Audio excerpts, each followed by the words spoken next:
بسم الله الرحمن الرحیم. ګوره محترمو، منګه د ماضي او د مضارع بحث شروع کړو او منګه فعل ماضي معلوم او فعل ماضي فعل مضارع معلوم د دې طریقه من ماشوم ته وښودله چې د دې معنی به څنګه کو او دې پسې به چې کوم دی نو فاعل هغه به څنګه جوړو د ضمایرو هم پکې وښودل. نو اوس په فعل ماضي معلوم سره فعل ماضي مجهول هم دی او فعل مضارع معلوم سره فعل مضارع مجهول هم دی.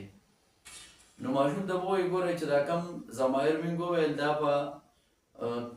فعل ماضي معلوم کې کم دي، نو هم دغه ضمایر او دغه بحث په فعل ماضي مجهول کې هم دی، بعینه دغه شان.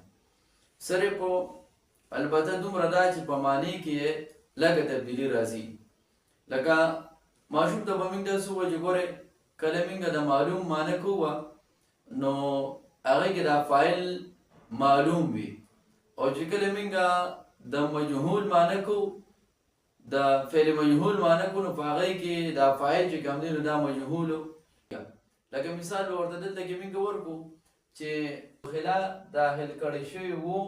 هغه یو کس اوس داخل کړی شوی وو خپله نو داخل شوی، نورو کسانو داخل کړو، خو چې چا داخل کړو هغه موږ ته نه دی معلوم، یعنې هغه دې صورت کې هغه فاعل چې کوم دی نو هغه څه شو، هغه مجهول شو، هغه معلوم نه شولو. دغه شان د داخله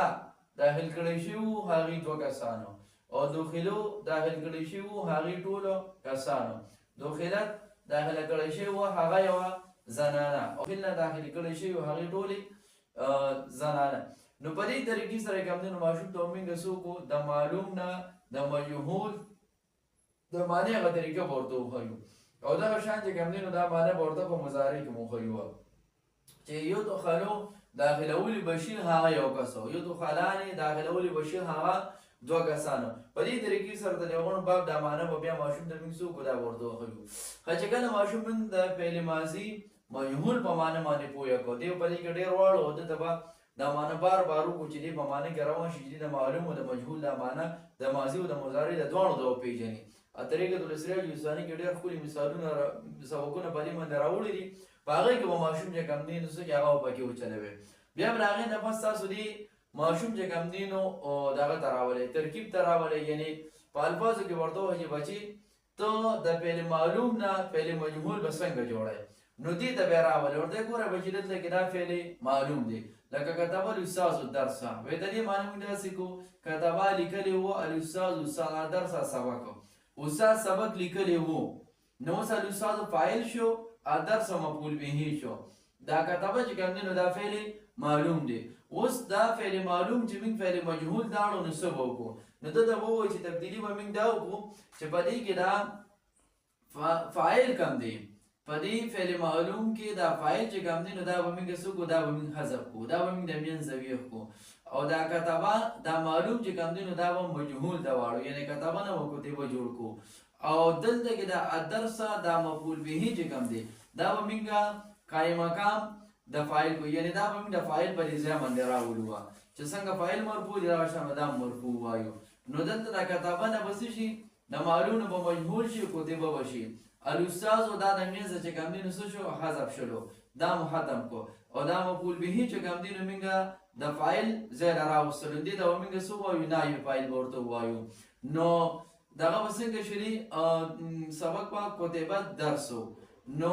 دې باندې به ماشوم پوهېږي چې ګوره دا کتبه الاستاذ درس نه څه جوړ شو، کتبه درس جوړ شو. دلته معنی داسې وکړه کتبه لیکلی وو الاستاذ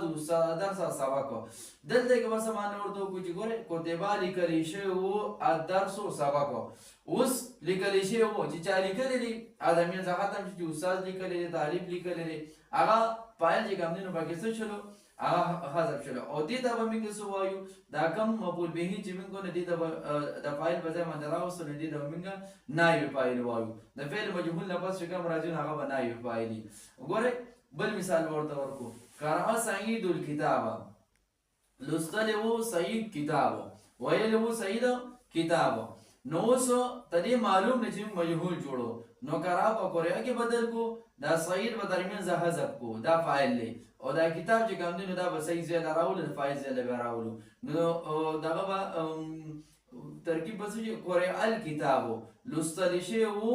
کتابو اوس لوستونکي څوک دی نو هغه موږ ته معلوم نه دی نو په دې صورت داسې قسمه دغه به ورته راوړلو ترکیب به ورته راوړلو